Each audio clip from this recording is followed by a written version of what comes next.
I want to give a shout out to all of my patrons. Thank you so much for all of the continued support. And I am done.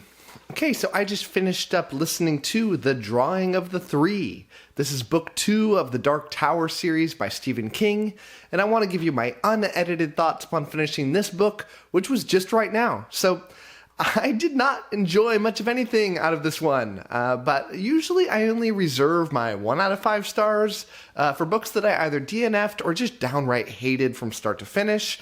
So this one gets a 2 out of 5 stars, but I'll say a friendly 2 out of 5 stars because there's not a lot that I really liked here. I have heard so many different people tell me that this is one of their favorite series of all time. I've had so many people tell me that they think that I'm going to love this series. And, I've also heard people, when I did my first review of The Gunslinger, the first book in the series, I gave it a 2 out of 5 stars. And a lot of big Dark Tower fans said, Matt, we understand. A lot of people feel this way, but the second book turns out amazing, and that's where the series really hits its stride, and you really got to read the first 2 to really get a feel for the series. I hate it when people say that, but I say it all the time, so if I dish it, I got to take it. So I pushed through, and I read this one to completion. But I just could not disagree more that this second book is all of a sudden turns the series around.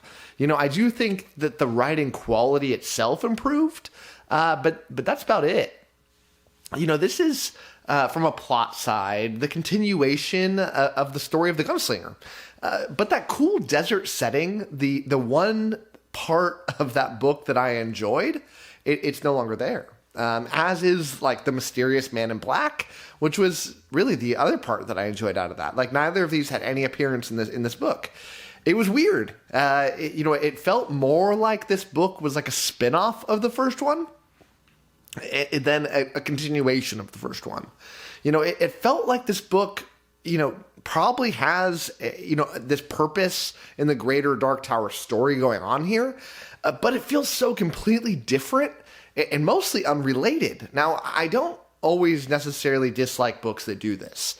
Sometimes I love them. 𝐒𝐨𝐬𝐿 frequently does this, and that's my favorite series of all time. But it just didn't work for me here by any means. I mean, for starters, this is set in a more modern day New York City over several decades with this time traveling thing.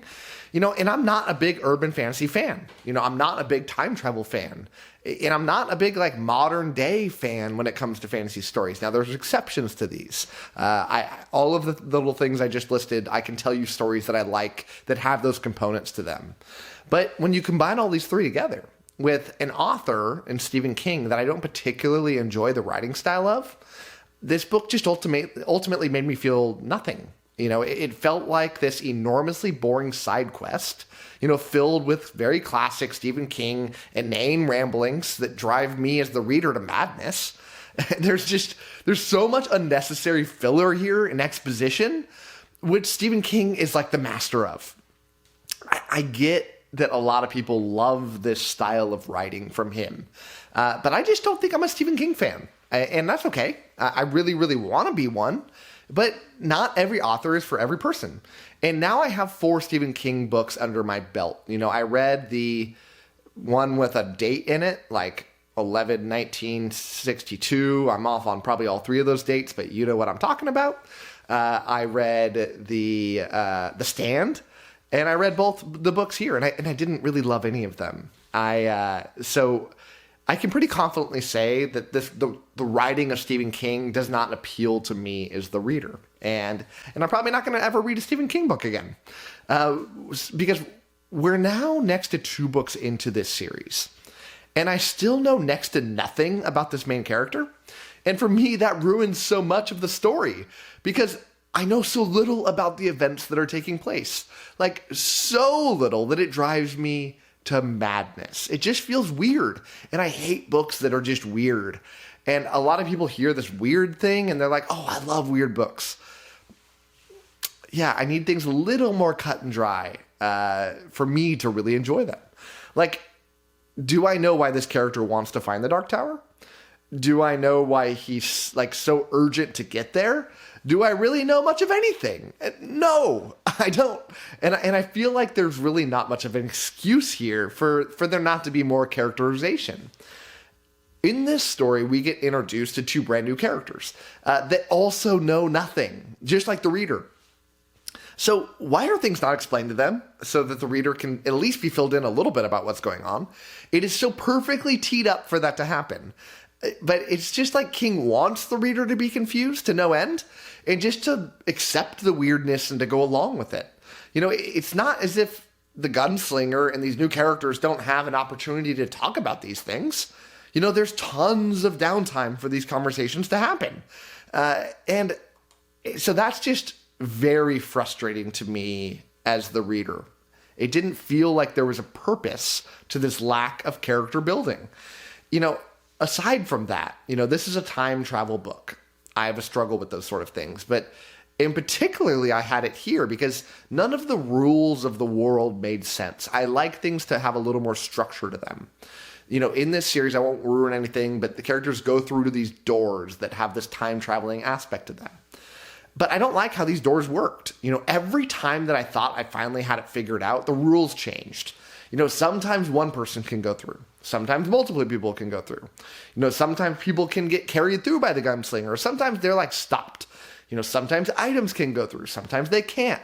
It just feels like the rest of the book that it's weird for the sake of being weird. And yeah, that doesn't work for me. I've mentioned in a review that I made earlier in the week of a Brandon Sanderson book, but I don't particularly like romance in my stories. And while I almost always hate romances, this one was so ridiculously botched that it bordered on the absurd.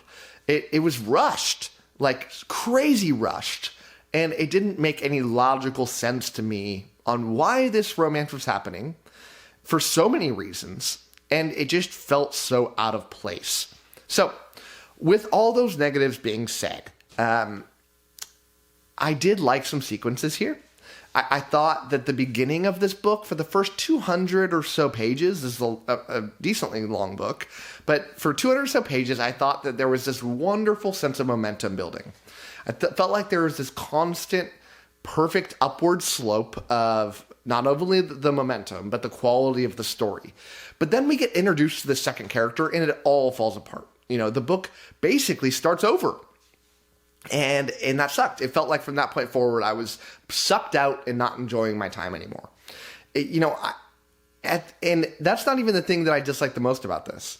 I really felt like that the story didn't advance the greater story in any discernible way, other than introducing a couple characters. And Stephen King does this so much. I felt like The Stand did this a lot, where it was just this rambling writing, just to show some characters. But it didn't have, like, structure to it. It was just, and I found out since then that Stephen King just sits down and writes. He doesn't plan things out. He just writes. And it certainly feels like that. And I think a lot of readers really love that style of thing. And I feel kind of like a hypocrite for it, because that's what my whole channel is, right? I sit down, I finish a book, and then I talk. I don't plan it out. So for me to start dissing on an author because that's how they write, yeah, that feels a little rich. I understand that. I'm a complex person, and I often have opposing viewpoints and hypocritical viewpoints, but, you know, that's just me as a human. But in this story, I just felt like there was no answers to any of these questions, and the process of getting to this tower, which is, you know, the stated goal of the story, didn't get one step closer. You know, I do find myself interested on, like, a conceptual level. You know, I'm somewhat curious to see how this winds up. But, like, I'm disliking my reading experience so much that I'd rather just read the wiki to find out what happens, you know, rather than endure more of these books and more of this story and more Stephen King. I feel horrible saying this because so many of you love Stephen King, not just this series, but Stephen King in general. You know, I see it in the comments. I see it from other booktubers. I see it in my Discord channel. People constantly talking about Stephen King and their love for Stephen King. And I just feel like I'm missing out on something. I feel dumb, or that I'm just that one loser that doesn't get the cool kid game that's going on. But I will accept that. It happens to me somewhat frequently. But I have to just be true with what I like and I don't like, and maybe just don't think about it. Just accept that it is what it is, and that's where we're at here. So yeah, I'm done with Stephen King. I'm done with The Dark Tower. Maybe I'll get forced to reading a Stephen King book if one of the Patreon picks ends up being that. I think It is on the list, and Salem's Lot, I think, is on the list. So if they win the Spin the Wheel, then I'm going to read them. But I can almost guarantee I'm not going to like them. But it is what it is. So sorry to upset you, Dark Tower fans. I know there's a lot of you out there. I wish I could say more nice things, but I can't. So that wraps it up for me. Thank you so much for watching this review. And as always, happy reading to you. Thanks again to all my patrons, with a special shout out to my Ascendant tier and Librarian tier patrons: Anna G, Brian, CJ, Darren, Jonathan, My Book is Lit, Nathan T, Nev's Book Channel, Ron Reich, Russell, Ryan L, Anna, Andra, Angelo, Ben, Blair, Brock, Evan, Jen B, Harry B, Jamie, Jeff Pixler, Maria, Michael Sugarman, Sky, TW57, Wacky, and Zion.